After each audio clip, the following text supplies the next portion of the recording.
KIA? आज हम महावितरण के अभियंता अधीक्षक इनको अखिल भारतीय ग्राहक पंचायत संगठन की ओर से आज ग्राहक लातूर ज़िले के ग्राहक को जो फसवणूक होती है उसके अंदाज जो जिस तरह ये फसवणूक करते हैं वो दिशा भूल जो करते हैं वो उनके ध्यान में लाकर दिए। और चालू बिल के अंदर जो ब्याज लगाते हैं वो ब्याज लगाना बिल्कुल मुनासिब नहीं है, क्योंकि ब्याज थक बाकी के ऊपर लगाया जाता है। जब हालांकि अभी किसी वार्ड में अगर रीडिंग वाला जाता है तो किसी होटल पे बैठ के अंदाज पंचे रीडिंग लेता है। अंदाज पंचे रीडिंग लेकर वो यहाँ पे सबमिट कर सार किसी के घर की अब एक दो रूम है तो उसके 70-80 यूनिट अगर उसका रीडिंग चलता है तो उसको 110-120 रीडिंग का बिल दिया जाता है और ग्राहक की दिशा भूल करके फसवणूक की जाती है। और उसके अंदर कई बार ऐसा होता है कि जिसने अगर बिल नहीं भरने के बाद तो कायदे से सबसे पहले उस ग्राहक को 24 घंटे पहले एक नोटिस महावितरण ने देनी चाहिए। नोटिस देने के बाद तो 24 घंटे के बाद उसकी लाइट कट की जाती है।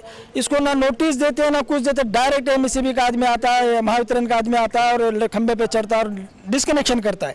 डिस्कनेक्शन करने के बाद उसके पास चालू करने का दंड लिया जाता है। दंड लेने के बाद क्योंकि उसको नींद लाइट कट की जाती है, क्योंकि वैसा उसका रूल्स वैसा नहीं है, क्योंकि उसका रूल्स ऐसा है कि 24 घंटे के अंदर इन्होंने उस ग्राहक को एक नोटिस देनी चाहिए। नोटिस देने के बाद उसको 24 घंटे के बाद लाइट कट करनी चाहिए। ऐसा नहीं करते हुए डायरेक्ट वो डिस्कनेक्शन करता है। इस बात में भी हमारी चर्चा हो गई। चर्चा करने के बाद अभी आने वाले बिलों में जिस किसी का भी डिस्कनेक्शन रहा तो उसको 24 घंटे के अंदर उसको नोटिस देनी चाहिए। नोटिस देने के बाद तो कुछ ना कुछ पैसों की तड़जोड़ कर सकता है। ऐसा नहीं कि तुम डायरेक्ट आए, ये गुनाह है। सर लाइट रीडिंग तो हमारे को पता भी नहीं चलती कब लेके जाते कि कब नहीं की। और बिल भी आता है तो तारीख कल आखिरी रहती, नहीं तो पहले 2 दिन पहले ख़त्म हुए वाली रहती। और बिल आता है 1 महीने का 1.5-2 महीने का आया। अब मेरे को 2 महीने का 3750 रुपये बिल है सर।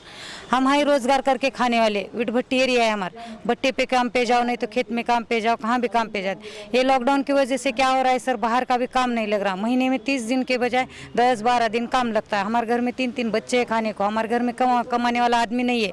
मैं औरत अकेली हूँ कमाने वाली। 3-3 बच्चे संभालना के इनका 3-3 4-4 हज़ार लाइट बिल भरना। और क्या करते हैं सर, ये बारी को नहीं बिल भरे तो लगे चाहते उन्होंने हम काम को गए तो आके लाइट कट करके जाते। जब शाम में हम घर को आते अंधेरा देखे बाद पता चलता है हमारी लाइट कट हुई बोल के। फिर दूसरे दिन लाइनमैन का तो फ़ोन नंबर हमारे पास रहता ही नहीं, उन्हें देते भी नहीं। और आए तो यहाँ दंड भरो, 200 रुपये भरो, 300 रुपये भरो, तुम्हारा लाइट चालू करेंगे। लाइट बिल पहले भरो। अब 3-3 4-4 हज़ार एक दिन में रात में कहाँ से लाने का सर? हम पहले इन्हें बोलने का ना तुम्हारा लाइट बिल बाकी है, तुम भर के ले हो, 1-2 दिन में भर के ले हो, बाद में हम कट करेंगे। कुछ नहीं बोलते सर। और बाद में क्या करते, अगर हमारा लाइट बिल कट करने को आए, बाजू वाले का वायर है हिलता है, हिला क्या उसकी लाइट बंद होती। फिर उन्होंने आया, मेरी लाइट बंद हुई सर, तुम इनका कट करने वाले थे तो जाओ फिर ऑफिस को जाओ, 200 रुपये भरो, नहीं तो यहाँ के यहाँ हमारे को 150 रुपये दो, हम बाद में चेक कर।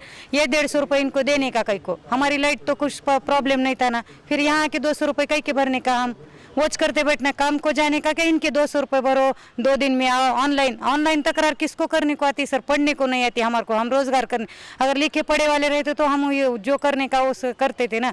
उसके वास्ते तो हम इनके पास आए, देखो हमारा क्या करते तुम, हमारे बाल बच्चे संभालने का है क्या इनका? नहीं तो हम गोर गरीब बच्चे जो है उनके लाइट बिल कट करो, वरना हम अंधेरे में रहेंगे। जो हमारी सरकार करेंगी वो हम देखेंगे।